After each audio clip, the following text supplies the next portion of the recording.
Previously, you learned about speaking and the importance of speaking. The thing about speaking, the challenge of speaking, is that people focus on one thing, the vase. You ever seen the optical illusion of vase with two faces? Seen that? Yes. Okay. Yeah. You're now seeing it again, right there. You've seen it before, Peggy, of course, previously, right. Talked about it. This is the vase. People tend to focus on the vase, but you see there are two faces on either side of the vase. Those are the things people don't focus on. Last time, you learned about the first face, which is content. The first hidden face. Content. Speakers don't think about content, and because of that, content's not interesting, doesn't pull people in, doesn't involve people. But it's really quite simple. If you find your passion, you find your speech. Find what you're passionate about, find out what you're excited about. That energizes you to that first phase. So you don't just fall off and fade away and get bored after a while. You just keep on going through it. That's what that content part's about. So when you hit the wall, you think, what's the point? You know you're passionate, excited about it. Like politics. A man in politics, running in politics, John knows about the passion of politics for him. That drives him, that gets him up, that gets him speaking. So once you have content, that's the first phase. Then comes the second phase, the vase itself. And unfortunately, you probably are already aware of and know what the vase is. You're probably pretty familiar with it. You've been working on it, studying it, and that's great. But there's one thing you need to understand. Otherwise, if you don't understand this, then you really don't develop as much as you thought you did. You don't really do what you thought you did. You don't go forward in your speaking because of that. You kind of waste a lot of time. But there's a simple, easy way to get better, to improve, just by making one small change in the way you do your speaking. You may be doing it already right now, if so, that's good. But if not, here's the thing to do. And that vase is delivery. Delivery.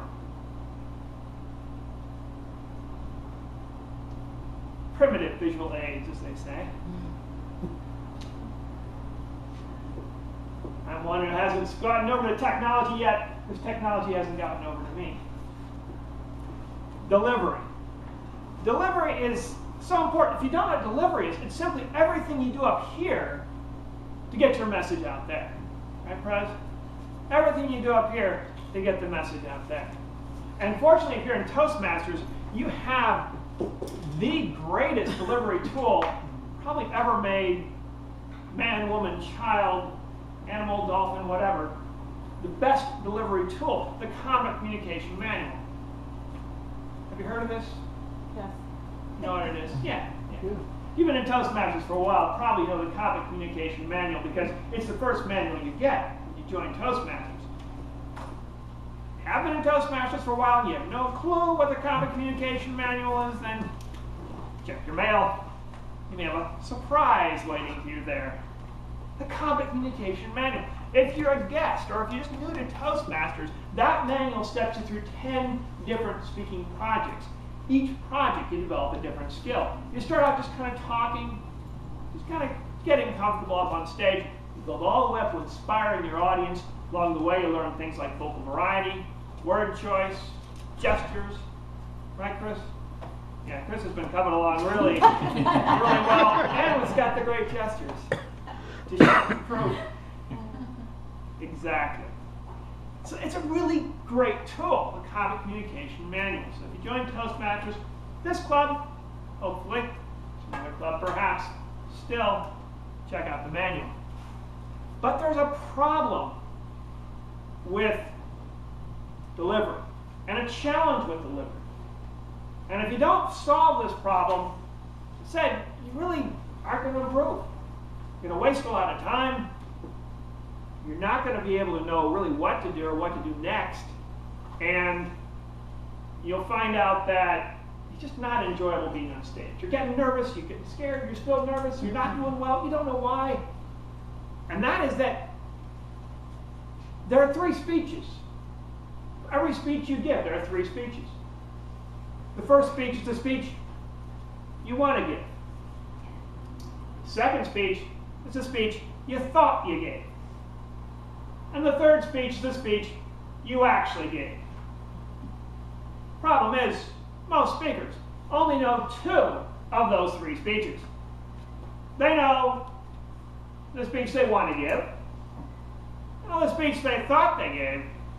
Unfortunately, they have no clue what they actually did out there.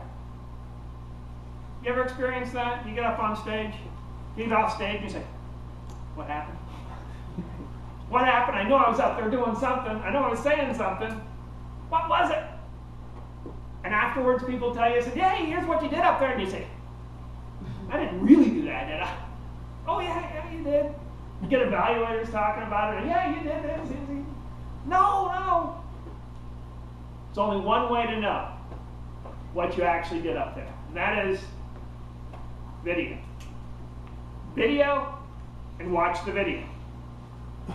Now you have to do both. You have to do both. There are some people who just video everything and they never watch it and they wonder why they aren't getting better. That's you. That's the secret. Watch the video. So when you watch the video, you get better. Because then you'll see what you're actually doing when you deliver. You find out what delivery skills you have. And you might find out that you think you aren't doing something right, but actually you are. Something else you think you're doing right, you're actually not. Remember the first time, do you video and watch the video? Whereas you probably do.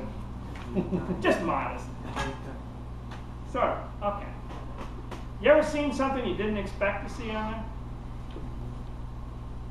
Strange, yeah, exact. Strange things. It's amazing what happens when you video and watch the video. That's how you improve. But here's the thing, with the video, there's a right way to watch the video. And maybe you're thinking, wait a minute, Tim, I'm not comfortable seeing myself up there. You think that? Don't really want to watch myself? Maybe you don't, but some people have that problem. They think, I just don't really want to do that. And it's so you're in the same situation I was a while back. And my mentor, Bob, blonde-haired guy, medium height, been in Toastmasters forever, professional speaker. And he said, Tim, you got to watch the video. I said, I really don't feel comfortable with that. I don't really want to watch that video up there. Well, Tim, the audience had to sit through what you're doing. Isn't it fair you have to sit through it too? But he had a point. I didn't like it, but he had a point. So, you got a video and watch the video. And that's really important. But when you video, to be efficient, you got to do it 3 ways. 3 ways with the video. And this actually will help you in watching the video. First way is just voice only. Just listen to it. You'll find out all sorts of things you're doing, local variety, pauses between things, voice only. Then, video only. Watch the video and just leave out the sound. See that, press? Yeah. And then voice and video. Put it all together. You start to notice things like gestures. Where is the movements going? Where are the body movements? Those sort of things. So, when you do that, then you get a lot better. And you develop those delivery skills. Delivery skills you really need to have. So, what you're going to do now, a little bit, is to write down all the delivery skills, every delivery skill you can think of. Put them all down. And once you get them all written down, then make a check mark next to each one. The ones you think you need to work on. And it may be wrong. Maybe those aren't ones you think you need to work on. But you'll get an idea. You put a check mark, it'll get you started. And then when you watch the video, you'll have an idea about what to do, what to check on. So what you're going to do at the break, begin, then we'll come back and you'll talk about what you did.